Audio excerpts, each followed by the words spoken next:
જેમ્સને દેખાયા હતા. ત્યારે તે હજુ જેરુસલેમમાં જીવતા હતા.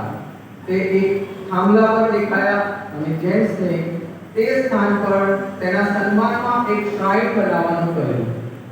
ઐતિહાસિક મહત્વ: ઝરાગોઝામાં basilica of Our Lady of the Pillar એ વિશ્વના સૌથી જૂના મેરિયન મંદિરોમાંનું એક છે.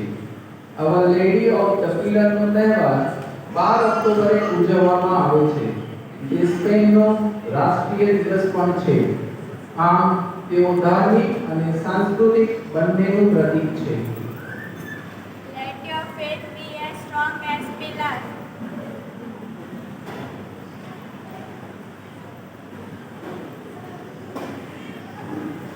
Our Lady of Montserrat, Our Lady of Montserrat પ્રત્યેની ભક્તિ યુરોપમાં સૌથી જૂની છે.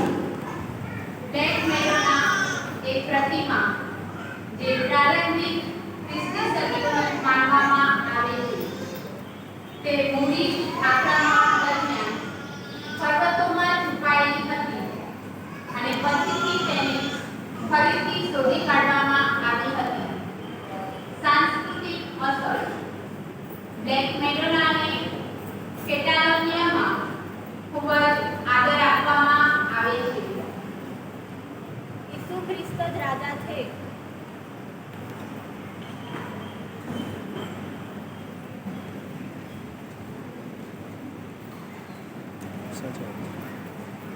Our Lady of Loreto. એવું માનવામાં આવે છે કે લોરેટોનું પવિત્ર ઘર જ્યાં વર્જિન મેરી રહેતી હતી અને જ્યાં ગેબ્રિયલ દેવદૂતે ઈસુના ગર્ભધારણનો સંદેશો પાઠવ્યો હતો, તે ઘરને પ્રણાલી અનુસાર 13મી સદીના અંતમાં દેવદૂતોએ નાઝરેથથી લોરેટો, ઇટાલી સુધી પહોંચાડ્યું હતું. જો કે કેટલાક સૂચવે છે કે તેને મુસ્લિમ આક્રમણકારોથી બચાવવા માટે માનવ હાથ દ્વારા ખસેડવામાં આવ્યું હતું. તીર્થ સ્થળ: લોરેટોમાં પવિત્ર ઘર બેસિલિકા એ વિશ્વના સૌથી મહત્વપૂર્ણ મેરિયન તીર્થસ્થાનોમાંનું એક છે. લોરેટોની લીટની મરિયમ માટેની અરજમાળા આ ભક્તિમાંથી ઉદ્ભવી અને આજે આપણે તેનો વ્યાપકપણે ઉપયોગ કરીએ છીએ. ઈશ્વરનો શબ્દ આપણી વચ્ચે વસે.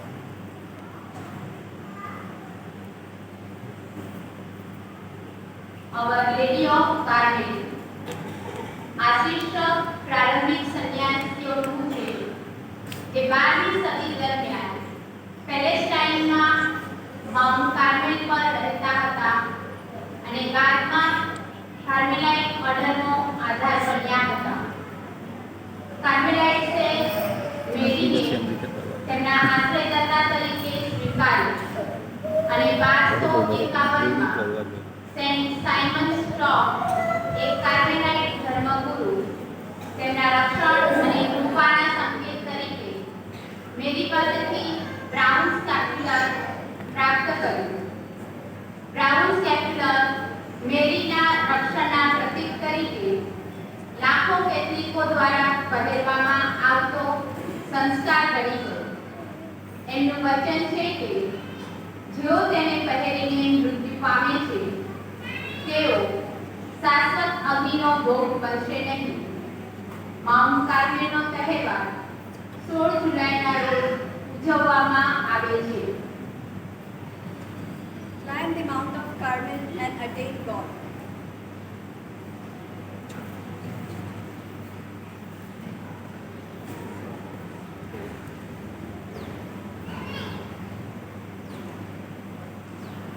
અવર લેડી ઓફ ગ્વાદાલુપે. ગ્વાદાલુપેના માતા મરિયમ કેથલિક ધર્મમાં ખૂબ જ આદરણીય છે, ખાસ કરીને મેક્સિકો અને લેટિન અમેરિકામાં. તેમની વાર્તા એક વિશિષ્ટ દ્રષ્ટિ સાથે જોડાયેલી છે, જે વિશ્વાસ, સાંસ્કૃતિક ઓળખ અને સામાજિક ન્યાયનું પ્રતીક બની ગઈ છે. અહીં મુખ્ય ઘટનાઓ અને મહત્વનો સારાંશ છે.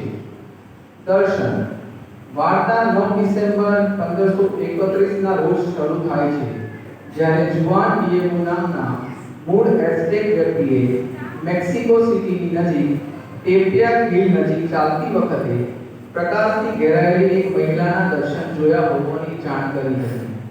પોતાની જાતને વર્જિન મેરી તરીકે ઓળખાવનાર મહિલાએ જુઆન ડિએગોને તેના માનમાં તે જગ્યા પર એક શ્રાઇન બાંધવા કહ્યું હતું. ચમત્કારિક છબી.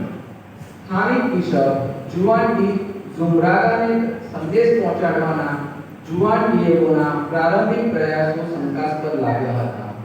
જો કે 12 ડિસેમ્બરના રોજ વર્જિન મેરીએ જુઆન ડિએગોને ઉજ્જડ ટેકરી પરથી ગુલાબ એકત્રિત કરવાની સૂચના આપી.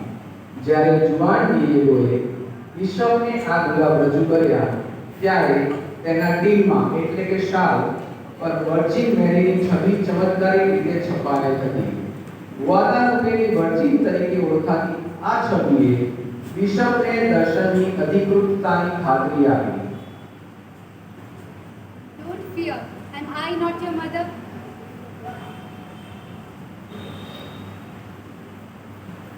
ગાડી અહીંયા કાર પાર્ક કરેલી છે ત્યાં ગ્રાઉન્ડમાં, એ અત્યારે મળી રહી છે. હું નંબર બોલું છું GJ 08CR 2300. બીજી કાર છે GJ 18BA 1529. ત્રીજી કાર છે GJ 06LK 5150 અને ચોથી કાર છે GJ 18BK 6314. તો ખસાડી લેવામાં વિનંતી છે.